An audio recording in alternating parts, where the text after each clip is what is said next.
Greetings ladies and gents, and welcome to my channel, where I like to make audio narrations of various stories from across the internet. In this series we will be focusing on the web novel called There Is No Epic Lucia, Only Puns, and in this video we'll be doing chapter 25 to 27. I hope that you enjoy. There is no epic Lucia, only puns, chapter 25, Slimers. Delta hummed. She paused and then corrected the tune. There we go. Now she had it right, hopefully.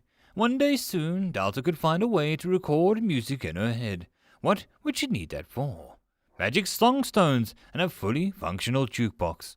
Delta giggled as she imagined adventurers inserting coins into a jukebox before a boss room to get into the right mood.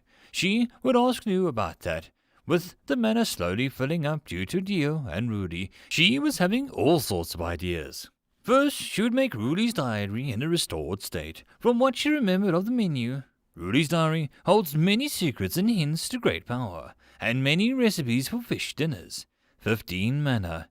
It was oddly expensive for a book, but Data was gladly paying it for Rudy's company. She had even made it before Rudy came back. News World had rattled her a little. All those numbers, all those connections.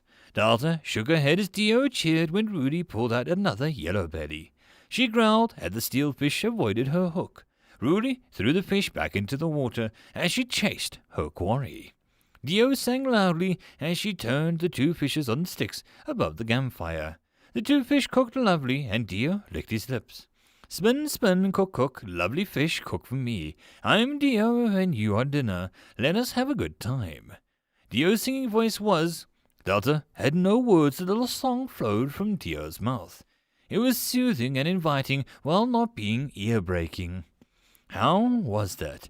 Delta wondered if someone had switched his normal and singing voices at birth. Rudy flicked the rod back, and Waddle slipped into the water and dived. Damn, can't hit the drake. Rudy sighed, but then aimed for the other end of the pond, where a flash of silver briefly shimmered. The hook with the lure dipped in, and the water with flash of feathers, and the hook vanished. Damn! Rudy cursed, and the rod's line quickly began to disappear into the water. Damn duck just kidnapped my hook! Rudy said loudly, and Dio rushed over with 2 fish sticks. I can dive in, offer it if you want. He offered, but he bit off a huge chunk of fish meat. Rudy peered into the pond and then actually stuck her head into the water. She appeared a second later, long black hair drenched. There's a flipping entrance down there. Jeez, Delta must have found this room when she was digging. Rudy spit some of the water out as she spoke. Dio looked puzzled as Rudy took her fish stick and rod and the ground still unraveling. Delta was staring at the rod that wasn't running out of line. Why do you think that? Dio wondered with another chew. Rudy tapped the fish stick against her chin. Dungeons can't build entrances unless some serious stuff happens. It's one of the Weising rules. She winked and Dio looked confused. Weising? He echoed and Rudy sighed. Weising, with an E. He was the one who... And then she stopped as the rod scraped against the ground slightly. It suddenly stopped and Rudy paused mid-chew. Something tugged and Rudy grabbed the fish stick with her teeth and yanked on the rod. Delta was getting worried at the force of the tugs as Rudy's arms pulled back hard. She was dragged forward a little, and Rudy's eyes went wide with excitement. To Egna! She yelled through her fish stick, and her legs spread out with a muffled yell. The rod began to glow. Then Rudy yanked, and something big came rushing down the tunnel. The pond erupted as water rained down as a large form was pulled from the water. Num began to scream as something almost crushed him. Dio picked up the goblin and leapt away from the campfire, went out with a hiss. The moss glow kept the room alight as things got to its feet. It was Delta's head as the odd lizard turned with a large maw of teeth. It was an alligator, or something similar, and Delta could see that it was more like a newt that had emulated Godzilla and got stuck halfway. The round head and the coral-like whiskers moved back and forward as it sniffed the air. The blue body and black tongue made it look like a monstrous than Delta cared to admit. On its head, 2 glowing orbs on the end of the antennae suddenly blinked, and one room became lit up. The black eyes locked onto the 2 humans. Rudy walked forward, rod on her shoulder. Wow! A lure lizard, she muttered, and then suddenly looked downcast. Lizards don't count in the fishing contest, she complained as Waddles resurfaced and hopped back into his alcove where it watched with interest. Delta's heart was pumping like crazy as the biggest monster that she had ever seen just came out of the second entrance she had dismissed. What was that tunnel connected to? Run, Delta yelled, trying to imagine how she would get Mr. Mushy across the mud pit, and it couldn't jump at all. Num trying to repeat her words, but Dio was holding him like an affectionate pet that he watched with interested Rudy. The lizard lunged and snapped at Delta and screamed as she turned towards Rudy. The woman strung her fishing rod once, and the metal hook grew big enough that it could hook a car. Lizards don't count, Rudy growled, red eyes flashing, and she took a hook of the lizard's open mouth as Rudy swung so fast that Delta couldn't see it move. The lizard was lifted off of the ground and smashed into the wall. Delta shook as the impact hit her hard on the walls. Rudy yanked the lizard was pulled back on the ground as the hook tore a large chunk of flesh free, and Delta closed her eyes as the blood began to pour out. She felt sick at the sight, but she risked a glance, and the noise died down. Rudy unhooked her rod as it came loose from the lizard's brain. Rudy had gone through the mouth and pierced the brain. Rudy looked at the ceiling. Sorry, I spilled blood in here. I know I said I came for fishing, but I had no choice. She bowed her head and patted the creature. You can have this. I wasn't after it. Rudy grinned and pulled the fish stick out between her teeth like a cigar. Dio was cheering. Awesome! That was the most amazing! Your fishing rod is at least legendary. He shouted with glee, hands waving as numb, and dropped to the floor, and Rudy smirked. Yeah, but it's banned in any official competition, she said as she rolled a wheel with the line and pulled it back in, hook shrinking again. Delta was looking at the dead lure lizard. It was it a monster? Delta looked at the entrance of the water, and Waddles wasn't one for long. Was that lizard just a tunnel near her entrance? Was it going to come in when Rudy was gone? Delta looked at the sleeping Waddles. Did you save my gobs from that lizard? She asked, and the dog just kept sleeping. Rudy began to back up. Delta looked at the lizard and Rudy. Rudy was amazing, and Delta swallowed and remembered how casually she had Swaz speak with her the first time. Rudy could have killed him before he even had 3 words out. The woman had a legendary fishing rod and hung out with Quist. There was something about that should have tipped Delta off about Rudy. Now Rudy was leaving her monster corpse. I'll be back soon. I want to catch that damn fish on my own strength before long. She grinned and cleaned the hook of the rod with a dirty cloth. Dio rushed up with the metal case and saluted. I will return when I am not grounded, he promised, and Num looked unsure as Delta didn't answer straight away. Thank you, Delta managed, which made Rudy nod as she nudged Dio towards the entrance. Don't tell Quist I messed up the fishing. He'll never let me live it down. She looked sheepish as Dio nodded and took a deep look. Delta was also nodding. After that, Delta wasn't going to piss off Rudy if she could help it. Delta waved them off and eyed the menus as they reappeared. Oh, that's good. Delta smiled and sent a small prayer of thanks towards Rudy and Dio for their gifts. Gifts. Delta's mind went blank for a moment and then her mouth opened in shock. Rudy's diary. Delta rushed Gob out after them in a rush.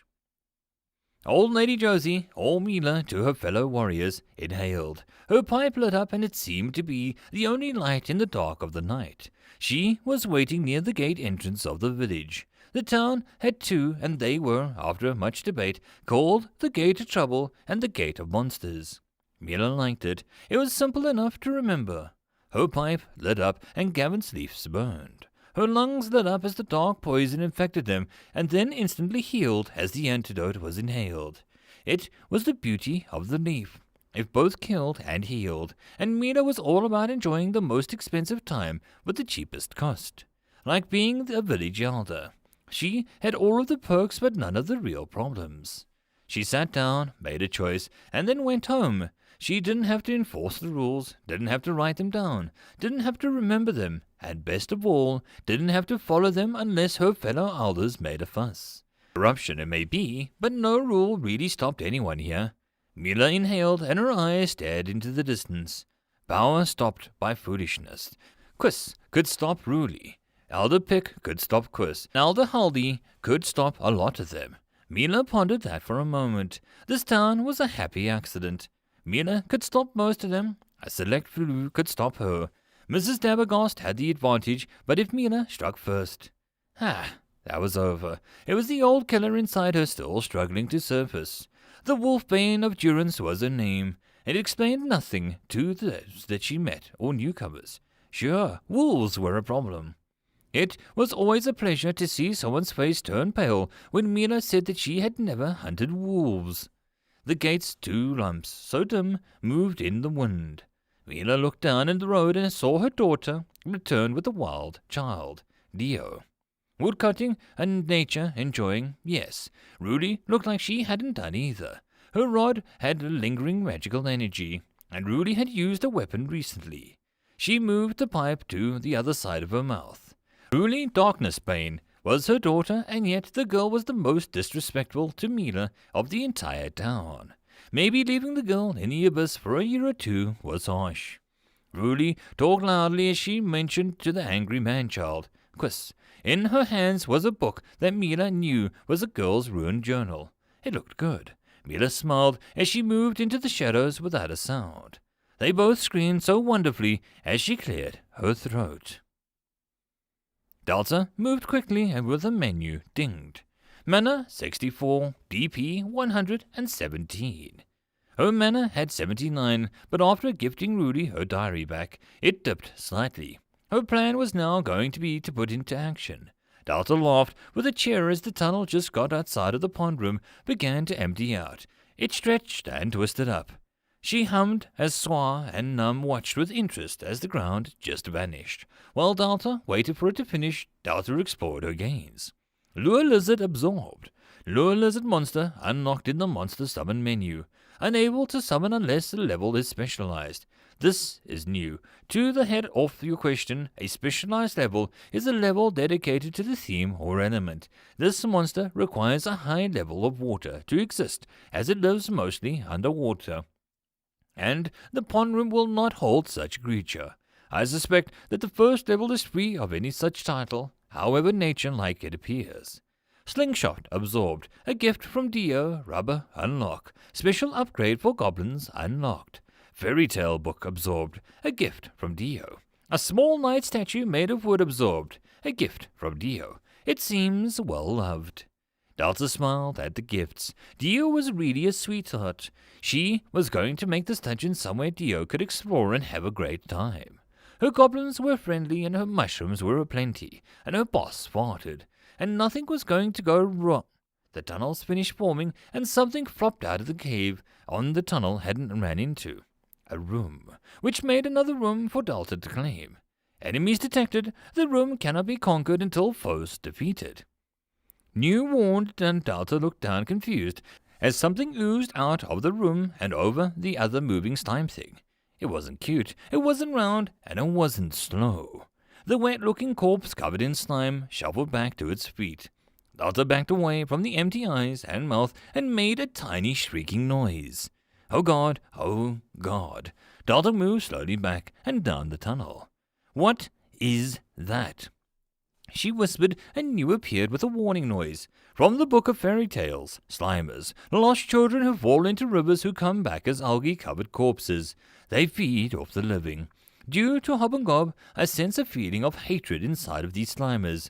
These are monsters. We can eliminate them. New sounded eager, and Delta turned, running past, screaming. The corpses were moving down the tunnel with a shriek, and the noise hurt, and Delta needed it to stop. A fireball hurled past her, and the shrieks turned into pain noises as Swa screamed at them. Master does not want you. Master not see you as guests. Burn, burn, burn. He laughed with a mad glee.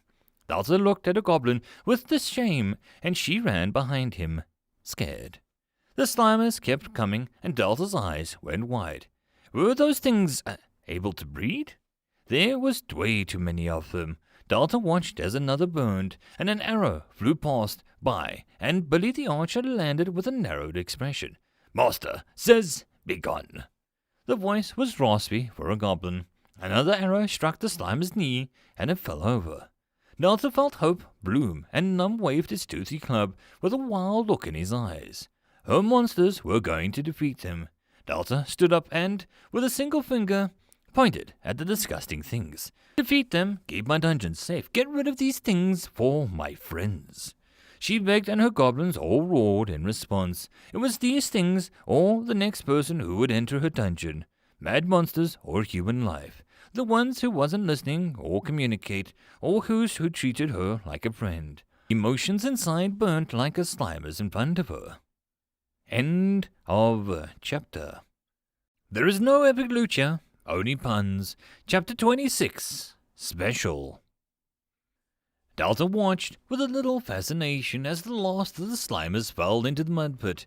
It didn't take long for her to notice the small algae-covered monsters weren't exactly bright. They scraped the walls with soie and were rather tired, blasting with fireballs that were noticeably smaller than the previous ones. Don't push yourself, Delta cautioned, and Billy growled as he ran out of arrows. Delta knew that they would respawn, but not for a while. The dead Slimers were already vanishing into the resources, and New was charming every few seconds. I do believe that I have enough information on these monsters to complete a report. Your goblins have killed 7 out of 13, a respectable count. New sounded pleased. It was understandable. Delta could also feel the niggling of pride in her friend's battle prowess. Hearing the Slimer scream, even after they had long gone silent, had blackened her mood. Slimers are not dead children. The fairy tale book was wrong in that regard, but in the source of the monsters, they shriveled corpses are in fact adults, but a real monster is algae. It is controlling the body like a puppet. It sucks in the moisture out of the flesh of corpses and replaces it with algae. My conclusion is that many children may have indeed fallen in the river, only to come back as Slimers, some with still recognizable faces. This inspired the story, If You Look at Your Mud. New's words were both relieved and confused Delta, but she obeyed and looked at her mud. It took her a moment to see that the mud was losing its sludge element and turning into a thick, solid ground. They're draining the water, Delta said in a tight voice. Indeed, I believe this is how they kill, draining moisture of their victims and using the husks to increase their number. I believe that we are just unlucky to run into a nest. Also, I do think that they can breed as well. 2 of the corpses were pure algae, not remnants of people were inside. The maws of black mouths and eyes looked up at her goblins, and there were hissing noises, no more like a sucking sound. Delta could hear, but the snort of the Slimers was stuck in the solid mud as they drained it with water. Master, I have no more arrows, Billy said regretfully, and Delta turned. Menu opened. Sorry, I can't upgrade your weapons. New, what can I do? Should I just make arrows for him, or is there something I should do first? Delta requested seriously. New seemed to think about it. As for now, the summoned monsters attempt to use another weapon, other than what they are summoned with. It will simply switch out to the summoned weapon. I do believe that if we have such a room like a weapons shop or a blacksmith, we could increase summoned monsters' items. For now, I suggest fire. Delta blinked. Swan is all tired out. I'm not sure what you're getting at. Delta said as a Slimer had a leg off and to escape the mud. It would still need to climb around, and it didn't seem too great at it. Slimers burn very well, as you may have noticed. We need not to think hard, just anything will do. You do have 79 mana as of now. Oddly, it is not decreasing. I will look into that. New seemed to get distracted, but Delta had gotten the message. She turned and spread out her hands. Delta closed her eyes and breathed hard once. This was needed. She just had to do this to survive. Delta wanted to live, and she also wanted to be a good person. Dead people couldn't do any more good. It was a flimsy logic to hide behind, but Delta felt fear to make her fingers shake. These Slimers scared her, their sucking noises and empty eyes. What option did she have for this, other than to defend? Nu, do you have anything for monster capturing, or something? Anything that we can use to turn these things into something that we could use? She asked quietly. Nu hesitated only for a moment as if seeing Delta's trembling hands. No, I am Sorry. I know this pains you to be a killer, but this world is not kind enough to listen at times. There, I'm not seeking a contract and all you to accept them all. Delta nodded once. She opened her eyes and then clenched her fists. She looked down into the pit and saw all of the Slimers were not gathering in the some mini hill to reach the edge. With 6 left, it wouldn't take much. Thank you for your tribute, Delta whispered, and filled the pit with torches, spending her mana per torch. 20 of the flaming sticks rained down around the screaming returns. Please be free of hate. Please come back somehow, and I'll make your time fun, I promise. If I can come back, maybe you can. Maybe things can be different. Delta called till the pit of noises died down, smoke rising up to begin to vanish. The rising mana and DP number only added to the weight as she left. Please don't hate me. The dungeon was brighter than it had ever been, but Delta didn't feel warm. Delta watched as the steelfish did some funny dance. Delta gave it a small smile. She was sure that it couldn't see her, maybe just feel her presence in the pond. Num appeared and looking out of his element as he tried to sink into the bottom of the pond. His bulging cheeks and nervous shooing of the curious fish made Delta sit up with blinking eyes. He opened his mouth to speak, but he choked and failed. She looked at the steelfish and sent it a command. It pushed Num out of the pond, who was still flailing on the sand. Hobgoblin laughed at the new equipment shifted. Having the excess of 89 mana, Delta knew that she shouldn't let it go to waste. So both goblins got a stone axe and a wooden shield. Some rough wooden helms and a basic wooden armor piece. It did not make them look slightly scarier, but it was 20 mana well spent. She was still 9 mana off due to her max being increased to 60, with the new room now conquered. So she filled the room with glow moss. New had tried to tell her something, but Delta needed time. Master, room explored. Num look not find times, he reported, and heaving chest. Delta bent down, just eyed the silly goblin. Thank you. You don't need to drown yourself. I can hear you if you just call out for me. She reminded gently, and Num saluted, sending a twangleweed flying into the face of Swar. It wrapped around his face, and Swar wiped at it furiously. Master felt bad. Master need time. Swar said Master is good soul. Num repeated with a large smile and made him look innocent. Swar shouted, weed muffling his voice. He held up one finger and the thing burned to ash. Nasty weeds. He grumbled and ran up to Num's location. Master, box is back, but I'd like this one. He beamed and Delta took a second to understand. She opened Swar's menu, and sure enough, an option was glowing. Swar has completed 5 challenges, and he can now become a rare monster. Refuse an evolution. Use your wisdom to something other than use magic. Talk to humans survived certain death from Rudy due to words. Love fire. Kill or help kill 10 monsters with fire. Have a name. Swar can now become Swar the Pyromancer. Do you wish to evolve Swar? Whoa. Delta's dark mood was slightly lifted at the golden light. She reread the list and couldn't see how some dungeons would struggle to do this if they couldn't name their monsters until floor 20. Then a human had to name it. If a human named a monster, then that meant that the dangerous or special. Refusing an evolution, Delta almost confident that no dungeon would do such a thing at level 1. Delta grinned. Suck it. Delta is the best dungeon, she boasted, and then looked at Swar once more. Knew what are the ups and downs of a rare monster. She asked and the menu appeared. It is good to see you, feeling better. A rare monster is a monster that does unique things not common to the type of monster, or does something very well. Swar may use earth or fire, however, due to some reason, Swar only sees the use of fire magic. I wonder if this is a reaction to the mushrooms you fed him. However, a rare monster does evolve without the cost and can be respawned at any layer. 3 rare monsters per level are able to respawn. Second, they evolve into classes or powers not available to other goblins. Even if they repeat the steps, it requires the right mind and soul to do it right. Third, they will create or produce soul drops that you did not create. This means if they were to ever die, you could gain a rare item from their death. Fourth, Rare monsters bring people to the dungeon. They are rare, so that brings attention.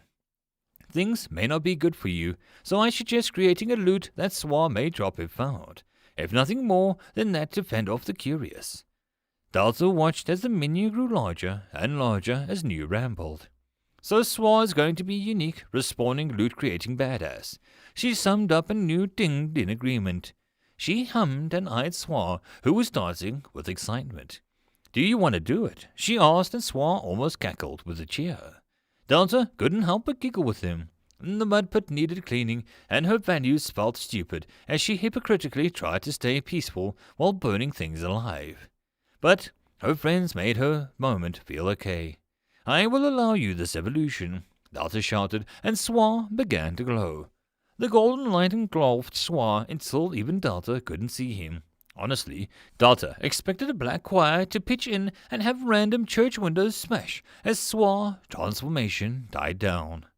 Delta felt her brows shoot up as they did. Swa's face was covered by a wooden mask that depicted an evil-looking dragon. His loincloth robe was now a straw skirt, and his fur pelt had acted like a cape.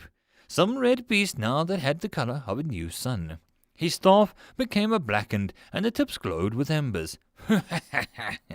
Power, power, power!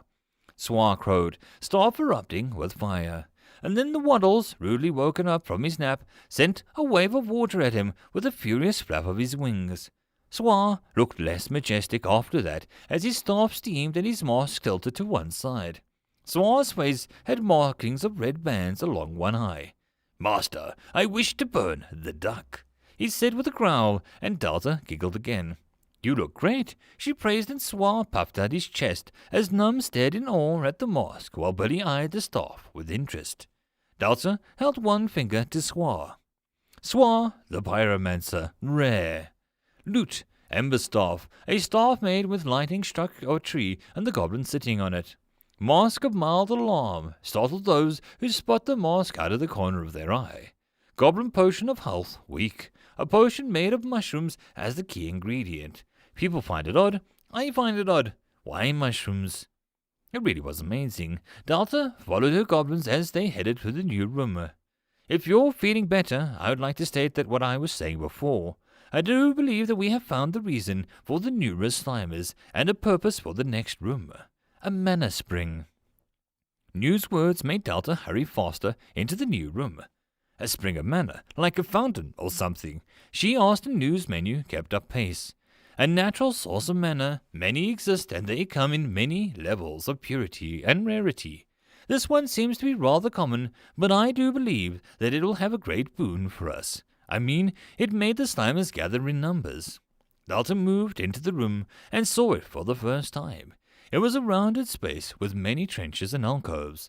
Odd stains and dark gains were still fading away, but Delta could see where the Slimers had stayed in this one spot for a long time. It was around the single crack around the ground, and it glowed with a blue energy, and every so often an orb of mana floated out of it. Patches of grass and tiny insects buzzed around it, and Delta knelt down and stroked the ground. It's beautiful, she said with delight, and New dinged in agreement. Mana springs naturally increase the mana that you gain each day. I do believe your increase is now up to 12 a day, instead of 2. I remind you that the spring is very common and may be found quite easily if one knows what to look for. New's words held a tone of victory, but Delta also began to smile. 182 DP, 12 mana per day on top of the guests and her gobs collection, adding in any more spider attacks. He was picking up, and it wouldn't be long before Delta would be making some very important choices. What are mana springs and why do they exist, she wondered. From the book of fairy tales, the world has a giant seed. It leaks mana, and the works like with life. The vein is just a collection of these great seeds' work. Extra mana that had nowhere to go after the seed finished making the world. The seed left as a gift for those who dared to look, and the aids for dungeons that would turn the seed's work into the world with the worthy. After the Slimers, I add my scrutiny to this. It may be just excess mana found in pockets of earth. Common, non-elemental mana is abundant. Delta stared at the crack and narrowed her eyes. She then reached inside. It was warm, Warm, and then it was cold. It was solid, and Delta panicked for a moment until she suddenly became air. The mana was cycling through states of being. It was everything and yet nothing. So, I have to make this a shrine or something, she asked. She imagined the room was some church, like a space that would draw people to stare at the glowing crack. Delta paused after putting out the bad image of her head, and decided to call it a spring. New seemed to be chuckled. No, I think we should make it a storeroom. The Slimers have taught us a good lesson. Having the right tools at the right time is important, and I think that we should hide the mana spring from those who would siphon it with an excess of junk and tools for the goblins to use. Hide the treasures under the junk. That's rather devious, Delta grinned, and New seemed to jingle. No, it's simply efficient. I like that word. I think we should apply it more often when possible. Also, you have not checked the list that we gained from the battle. I shall report now. Slimers time 13 absorbed. Slick algae unlocked. Slimers unlocked for summoning. New upgrades for several traps and plants available later when current options are upgraded. Delta nodded and then bit her lips. Slimers as monsters could summon. The ideal just sat with her, heavy. New locked the Slimer option away so that I can't see it in my menus unless I ask for it or you think that it will save a life. Please. She requested and the option faded from her menu. This made her feel better. Delta did wonder how many more monsters that she would lock away in the coming days. She shrugged and stood looking at the room. She knew exactly what a storeroom needed. Something that in any good place should have a few blonde kids coming out in the forest the first time. Pots and barrels. Lots of them. Delta would not regret them per se, but she definitely did not see what crazed mania that she would inspire Mr. Japes and the Potter endurance in the coming days. End of chapter. There is no epic lucha, only puns. Chapter 27, Leveling Down. In the end, she created shelves, crates, pots, barrels, and a single chest. It wasn't a big chest or a small chest, but it was Delta's chest and she was proud of it. The more she created, the more ideas came to her. There was bound to be many things that Delta ended up creating out of curiosity and not actually find them that useful. It didn't look like she actually needed to destroy an item that she created that wasn't considered construction or one of her monsters. Delta found out, with some help with New, that things like treasures, sandwiches, or even the odd club were unable to be destroyed once created. New seemed to think that that was a good thing, or too many new dungeons would end up destroying loot in belief that it was a clutter. So, short of throwing them outside to gather dust and rust, Delta just turned the mana spring into a storeroom, as per New's advice. The pots were just hardened mud with a rough texture, and her barrels and gaps in between the boards, and maybe the shelves weren't exactly even. But Delta felt the pride in her efforts. She felt to make the pot with fancy handle, and it came out looking like someone had taken a lump noodles and attached them to the lumpy pot. Delta named it the first pot, and it was saved into her menu as a new design. New's lack of commentary told her exactly how bad it was. She spawned a few arrows and shells and looked at the torches that her goblins had brought. The downside of making it rain fire, that the torches were one of the things that she couldn't destroy. So she had no idea what to do with 20 extinguished torches other than dump them into one of her new barrels. She then had Num pick up her batch of edible mushrooms from the grove and pick them into another barrel. Any adventurers might need some food after all. And she dropped in a few of the mud, but Delta could fish them out again later. And she didn't want to improve each one to reignite when she needed the mana to do other fun stuff. Come on to Delta's dungeon and get a free torch with every trip.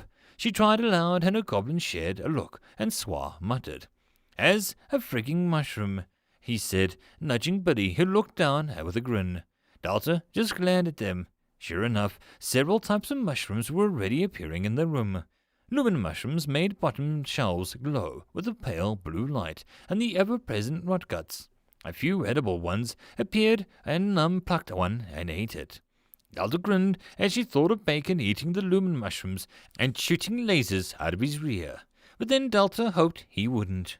The first floor boss had to be fair, and it was just the rules. The room felt warm, and Delta, with a whim, added a small light sconce on the wall near the door, and it sparkled to life, and shadows danced along the wall. Not good enough to give them torches and nowhere to light them, she concluded, and then frowned. If someone burns my storeroom down, I'll be pissed, she added, and she eyed the room. She placed 3 healthy apples in a chest, be ashamed to leave it empty. If nothing else, Hobgoblin could run down that way if more slimers appeared. Delta left the room before she filled into the brim with things for people to use in a pinch. Swar seemed to look back as if hoping that the room would catch fire any second. Delta gave him a look, not sure how happy she felt about Swar's love of fire growing hotter like this. Ah well, everyone had their quirks. Delta hummed as she walked down the tunnel to the mudroom and eyed the room. After it only seemed to catch Ammonster and the Slimers, Delta felt that it needed something else.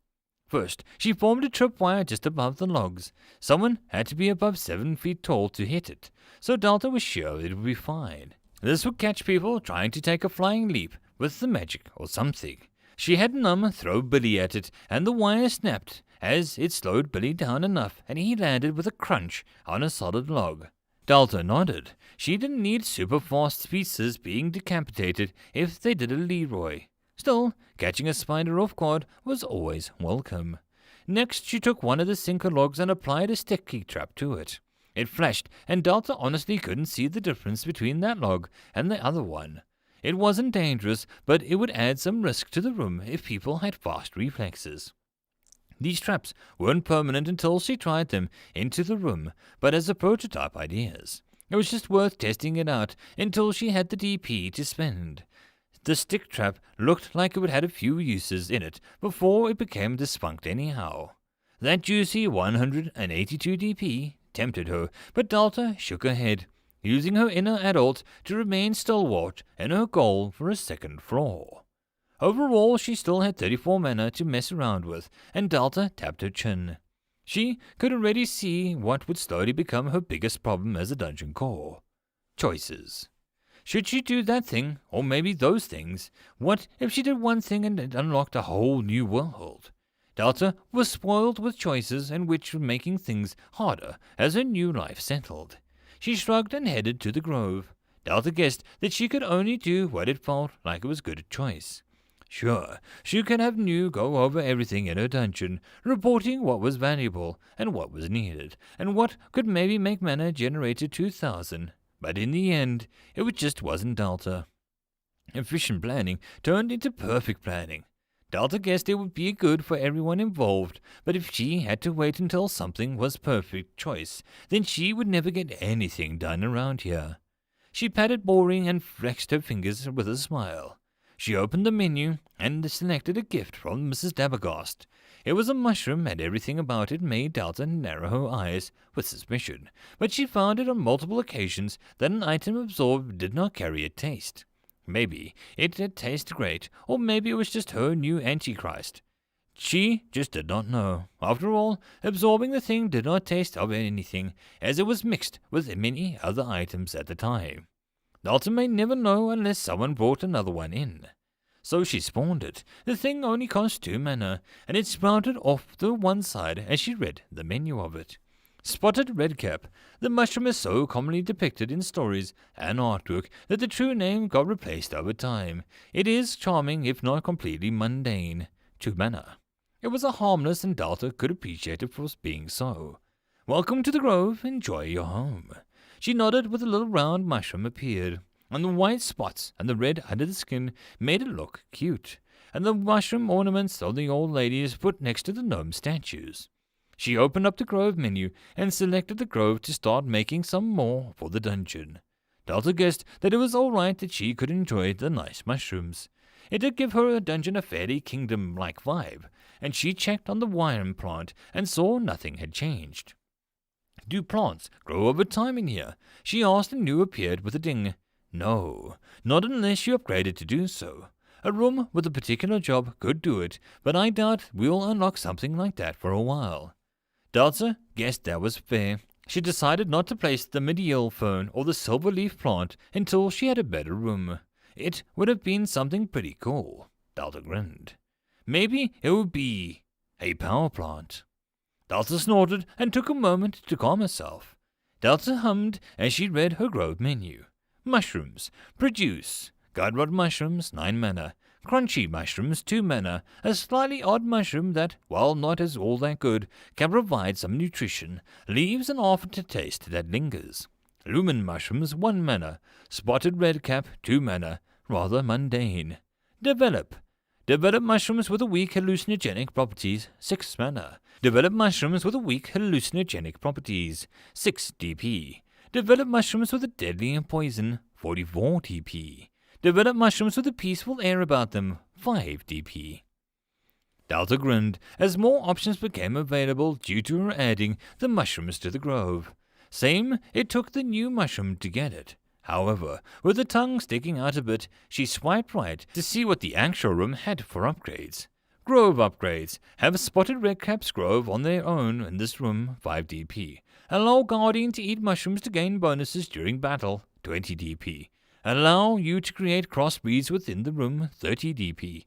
Allow Godrod mushrooms to explode like mines if touched, 10 DP. Delta stared at the list. Crossbreeding.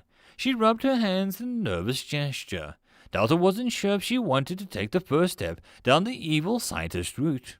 First, she was just a harmless mushroom, then it was mushroom monsters, then it was a clique of fungus zombies. Delta shivered and took a moment to calm herself. Some breeds would be helpful if she used the spotty caps as a base. Well, then it would be fine, and if she got one out that had the word peaceful in it, and Delta was sure that she would avoid making eldritch abominations of the mushroom world. Sorry, adventurers, your princess or prince is another castle, but let my fungus zombie eat your brain, she said with a sigh. It was something to ponder. Besides, she had a great mushy and a mushita mushy, and she was already skipping towards a world domination via mushrooms. After the world ended, Delta would just have to say that she tried her best to stop it. Hobgoblin returned with buckets of items, and Delta rushed to see with excitement. It was mostly the same. One bucket had water and tangleweed, and more of the same fish floating dead on the top of it, while the other had more mushrooms and some grass. Delta watched as they became absorbed. Windlegrass absorbed, little-finned guppy absorbed, flint absorbed. Delta watched as a DP climbed, and climbed. 199 DP. Delta felt a scream rise before Hub grumbled and dug around his shoe and pulled out an acorn that was lodged there. Toesies feel better. He smiled and flicked the acorn on the ground. It dissolved. Elmish sapling absorbed. Delta held her breath as she focused heavily on the DP screen. The 1 slid down to show a beautiful 200. Delta screamed and laughed as she jumped about with her hands in the air. Hobgoblin looked confused, but cheered as well, as if that was what they were supposed to do. No, I have enough, she laughed, and Nu appeared with a triumphant noise.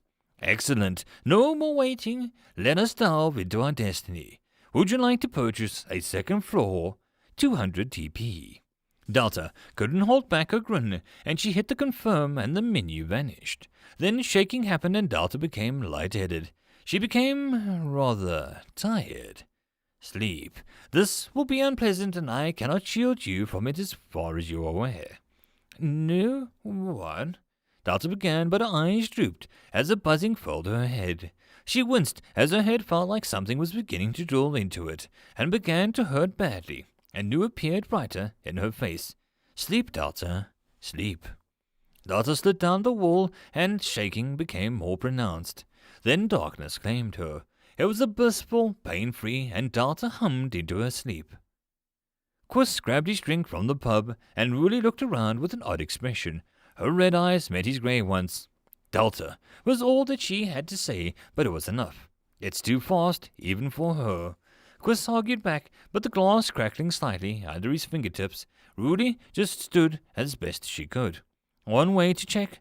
I felt enough floor tremors to know what this is, and it's Delta. Girl is clever and has gobs. You need to stop underestimating her. Ruli warned as Quiss downed his drink and began to follow her as various patrons adjusted to the shaking and began to drink again. A buzz of excitement now filling the chatter, and all the discussions turned to Delta. This wasn't their first dungeon, nor would it be their last. It wasn't a rumble, then a roar, and then a rumble.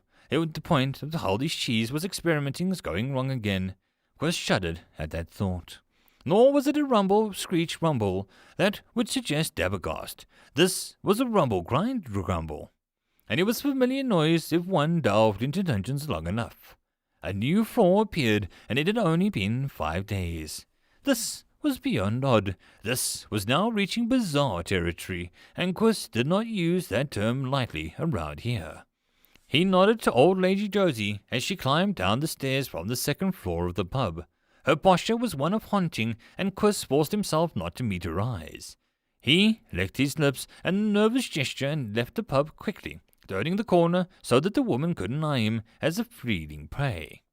He rushed after Rudy, and he tried not to pay attention to the group of others that followed. Too many old legends get a taste of excitement again, and it is not a good idea. Any one of them could rip Delta apart if they got the urge.